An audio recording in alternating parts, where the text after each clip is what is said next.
TV Newsbreak. Og karon sa detalye sa nagbagang mga balita sa One TV Newsbreak Misamis Occidental. Konsiho mihimo na og public hearing labot sa MUA tali sa Press Kusina og IP community. Nahimo na sa City Legal Team ang mga probisyon sa MUA o Memorandum of Agreement nga pagapirmahan pohon tali sa Press Kusina and Restaurant og sa kagamanang lokal sa Dakbayan sa Usamis. Apan ang gipahigayon nga public hearing nga gipanguluhan sa Committee of the Whole sa konsiho og sa gipangdapit nga mga respondent tumong aron makurian og madungagan ang mga probisyon sa MUA nga mas makahatag pa og kaayuhan ngadto sa apektadong lugar sa ancestral domain. Pipila nini ang pagsiguro nga ang 90% nga empleyado sa Press Kusina gikan gayud sa indigenous community. Dili madisturbo ang pamuyo sa mga IP o marespeto o mapanalipdan ang kultura o tradisyon sa mga subanon subanong lumad. Matag tuig gawas sa abang sa area, obligado usab ang Reserva Press Kusina and Restaurant nga mohatag og insentibo sa IP community. Gisiguro usab nga dili sakop sa hazardous area ang pagtukurong ekstruktura sa Press Kusina og dili usab sakop sa protected area sa Bukid Malindang aron na masiguro usab ang safety labi na sa mga mamahimong bisita o customer pohon sa Press Kusina.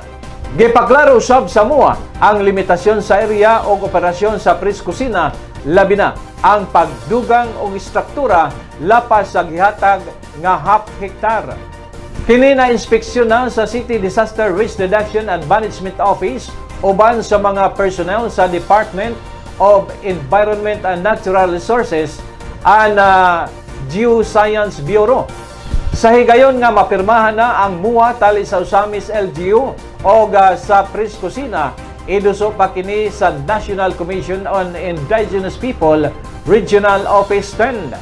Og kon kini aduna nay approval sa maong buhatan, mahimo nang maka-issue og business permit ang City Hall.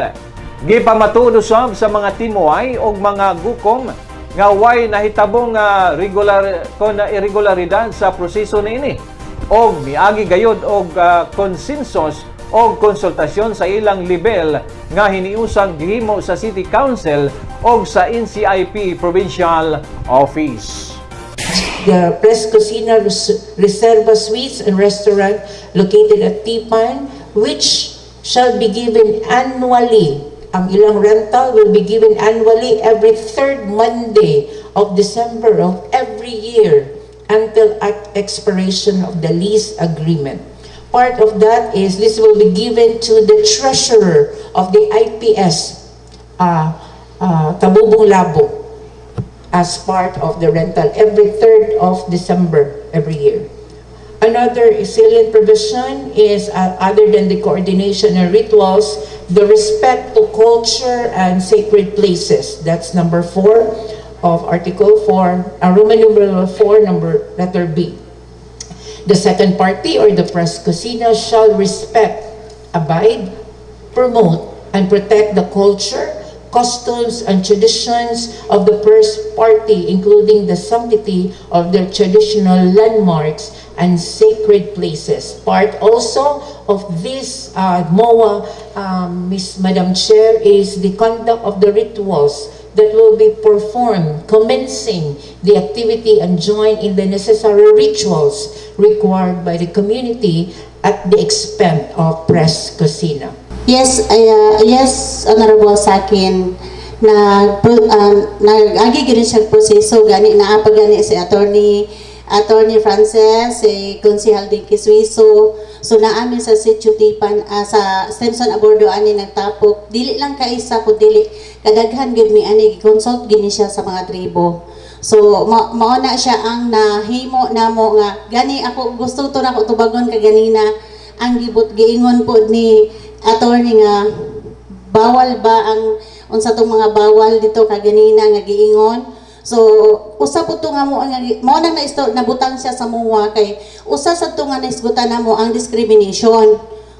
Usa gyud na nga naisgutan namo gani bisan naa man gyud sila karon kato bitang mga bawal kana bitang usa nga mag-discriminate like katong giingon ni Consel Dinky Suiso nga nagsinggit-singgit like kana bitang discrimination nga miingon ka og yog-yog balagon dagan subanon grabe naka-discriminate para sa tribo. So mo nang kami nagbutang gyud mi nga kinahanglan gyud nga naay mga penalty. So ibutang gikasabutan na pud na namo dito sa panahon sa among consensus meeting nga magbutang gyud mi ato before mag-operate ang Praise Kusina.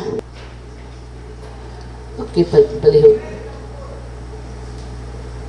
Okay, good afternoon everyone. Yes, Konsehal, sakto dyan siya. Haom siya sa kultura, subanin. Okay, so aside sa mga kining suggestion kaganiha, aside sa mga corrections, so wala na mo'y lain nga idugang o kuhaon o i-correct o papason sa maong memorandum of agreement. So far wala na dyan siya. Sakto na siya tanan. Ang mong ikasabutan sa among pag-negotiate dito sa mga subanin o sa mga Praise Kusina pagpala mo negotiate. One TV News Break.